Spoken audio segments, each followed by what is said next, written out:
Médina Cheikh TV, notre chaîne de lumière. Médina Cheikh TV, notre chaîne de lumière. kon nga xam ni yàlla dafa am ñu muy bàyyi xel ñi muy bàyyi xel nag di leen digal mooy ñi nga xam ni ñoom déjà jullit lañu ba noppi ñooñu la digal ni waxtu boobu na ngeen seetlu seen dund bu ngeen gisee kuy faral di biddanti ñaar daf koy faral di dal benn bi du ànd ak quiétude maanaam xolam du dal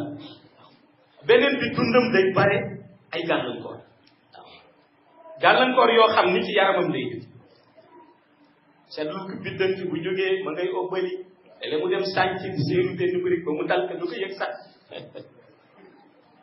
li sëriñ Cheikh wax ni benn mbokk dafa ñëw laaj ba lu tax mag ñi mënoon liggéey bâtiment lëmm ci ay semaine xale yi léegi boo leen joxee benn partie dinañ ci am ñaari weer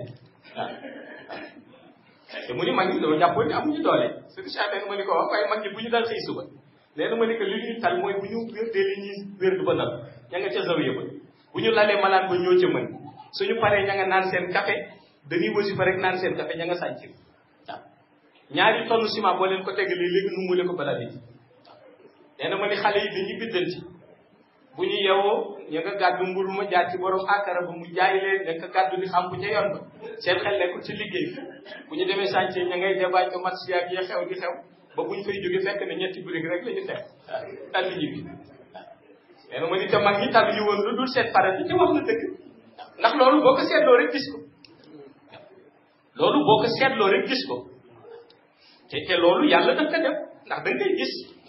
ndax dem na ba ñu ni ba nga gis nit ñi léegi ñu ni problème mu niveau la mais déedéet da ngay xool ci mag ñi nekk ndar rek léeg-léeg da nga ciy dajeeg benn mag ñi dëkk ndax xam nañu li may wax nga gis boo dajeeg moom mag mi dina wax ak yow ba mujj na da nga naan ko xanaa yow ñaata diplôme nga am université mu ni pourtant certificat rek la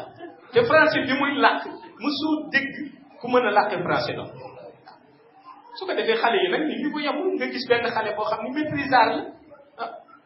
mais tey pour mu taxaw di la waxal sax sama yaay dem na marché damay hésité ba sonn mu jaaxal la te loolu li ko indi mooy lu question rek niveau tubaab yi la woon wala mag ñi seen xel dafa leeroon te li leeraloon seen xel mooy bu ñu jógee fajar la ñuy wasifa def la ñuy def yonent bi sax indi na ko nee na boo bëggee dégg alquran wala di ko jàng na nga koy jàng waxtu suba mu ni ndax alquran waxtu boobu dafay taxaw di seede ki koy jàng alquran dafay taxaw ci waxtu boobu di seede ki koy jàng looloo tax Mawlaay Cheikh Ahmad Tijaani Chérif bi mu gisee ngëneel googu yëpp nekk ci fajar mu ni ëpp na nit ni taalibeem la ba noppi di ratte waxtu boobu ndax yëg na ni waxtu bu nakk di jóg la nag waxtu bu nakk di jóg la waaye Cheikh Tijaani ni ëpp na taalibeem di tardé waxtu boobu moo tax mu yar leen ci ndax waxtu boobu la ngay zikr ci bëccëg muy defar sa ruux bu doon faw nga zikr 20 fois pour sa ruux defaru bu dee fajar benn yoon rek mën na defar sa ruux mais benn yoon rek mën na leeral sa ba ci da ngay gis nit waxtaan bu mu déggul bu koy déglu fajar la koy gën a dégg ndax lépp day tëjee Cheikh El Hadji Malick daan na wax ni jaamu yàlla ci waxtu yooyu nee na mi ngi mel ni tey rek ngay benn commerçant nee na boutique yëpp tëj yow rek ngay jaay nee na gis na ni ngay jarle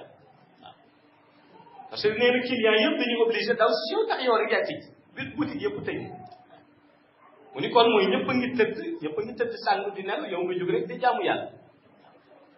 nga jóg di jaamu yàlla dafa nekk importance capitale looloo tax tariqa bi Mawlaay Cheikh Ahmad Tijaani wax ni nañu la tarbiya ba nga mën dugg waxtu boobu ñu lay soogay jox wér kon kooku dootul wax nag wér bi ñuy aj tey Médina Cheikh TV bërëbu leer bërëbu Cheikh Tidiane Chérif mi nu jox Seydi Mouhamed El Cheikh sang bi di fi jàngale di fi seddale leer yi moom Mawlaaya Seydi Mouhamed El Cheikh sunu yaakaar